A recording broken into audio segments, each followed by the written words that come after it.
sur Témoignages grinçants, l'émission web du site rencontreunroyal.com. Souvenez-vous, des princesses avaient témoigné de leur nuit de noces horrible. Aujourd'hui, nous laissons la parole aux hommes. 4 rois vont nous parler de leur mariage, nuit de noces, relation avec leur conjointe. Attention, certains passages pourraient heurter la sensibilité du jeune public. Internautes avertis seulement. Oh, je vous en supplie, ne m'en parlez plus, une folle furieuse. Oh, ça tourne! Bonjour, je suis Welfe II de Bavière. Mon mariage avec Mathilde de Toscane a été arrangé par le pape Urbain II qui voulait en fait se protéger d'Henri IV du Saint-Empire. J'avais 17 ans, elle en avait 43. Oui, ça fait froid dans le dos et c'est pas fini. Cougar, moi je dirais plutôt T-Rex.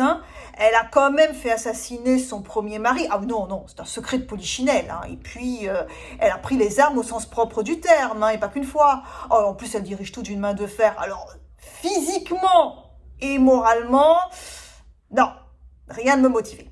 Le premier soir, j'ai pas pu. Le deuxième non plus. Alors, le troisième, oh mon Dieu! Elle s'allonge, nue, sur la table.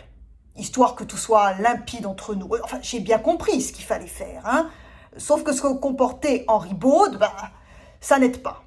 J'ai rien fait. Le ciel m'est tombé sur la tête. Mathilde me gifle, hurle que je ne suis pas un homme digne d'avoir des terres. Ah si, vous avez bien entendu. Je vais vous dire comment ça s'appelle ça. Tentative de détournement de mineur. Agression physique et verbale. Oh, mais j'ai claqué la porte.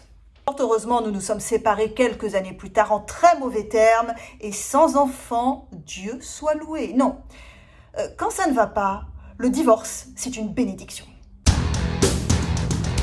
Mais Alexandre Dumas est un affabulateur, ne croyez pas tout ce que les gens vous disent quand même. Eux, ils se font du chiffre avec des histoires rocambolesques, et sur notre dos en plus. Louis XIII, roi de France et de Navarre, enchanté. Anne était le choix de mère. Notre défunt roi Henri IV, mon père, papa, comme il aimait que je l'appelle, avait songé pour moi à Nicole de Lorraine. La France aurait vu ses frontières s'agrandir jusqu'aux Vosges, et cela pacifiquement. Mère, en bonne Médicis, a choisi l'Espagne. Une humiliation de plus, comme elle sait si bien le faire. Je me suis mariée le 21 novembre 1615 à Bordeaux, à l'âge de 15 ans, avec Anne d'Autriche, l'espagnole, l'ennemi de la France. La pauvre, oh, je vous en prie, ne soyez pas ridicule. Vous croyez vraiment que les princesses sont les seules victimes dans un mariage royal? Non mais nous non plus, on n'a pas envie d'aller au charbon. Ne vous en déplaise, ce sont les hommes qui travaillent le plus durant les rencontres. Puisque nous y sommes, malgré mon jeune âge, mère voulait que le mariage soit immédiatement consommé pour éviter plus tard toute contestation, une humiliation de plus. Le médecin a dû me pousser dans la chambre. Donc croyez-moi, j'ai donné 3 fois. Après, nous ne nous sommes plus touchés pendant 4 ans. Non, la question n'est pas la beauté d'Anne. J'étais traumatisée. Il fallait bien repartir au charbon. Et cette fois-ci, c'est le duc de Luynes qui m'a poussé au sens propre dans le lit de mon épouse. Mais comment voulez-vous vous entendre avec une femme qui passe sa vie à comploter contre vous et son pays d'accueil, la France? Ah non, n'écoutez pas Alexandre Dumas. Elle ne fut ni trompée ni répudiée par amour pour ma foi. J'en fus fort heureusement récompensée puisqu'après 23 ans de mariage, lui, Dieudonné, nous fut offert par la Vierge. 2 ans plus tard, nous eûmes Philippe. Voilà. Le mariage, c'est un sacerdoce.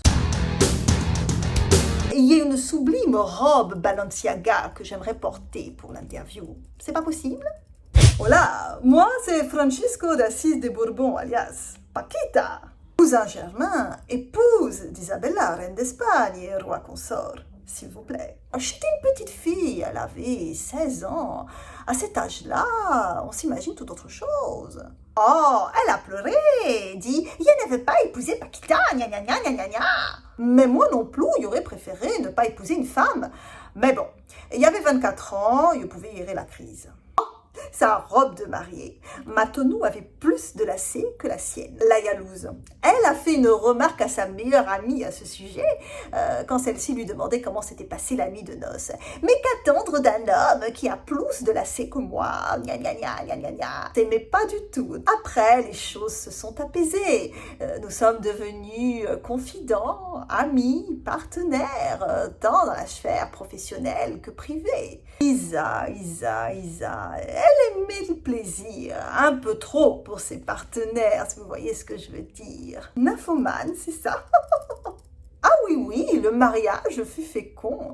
Nous avons eu 11 magnifiques enfants. Oh, les lecteurs peuvent dire ce qu'ils veulent.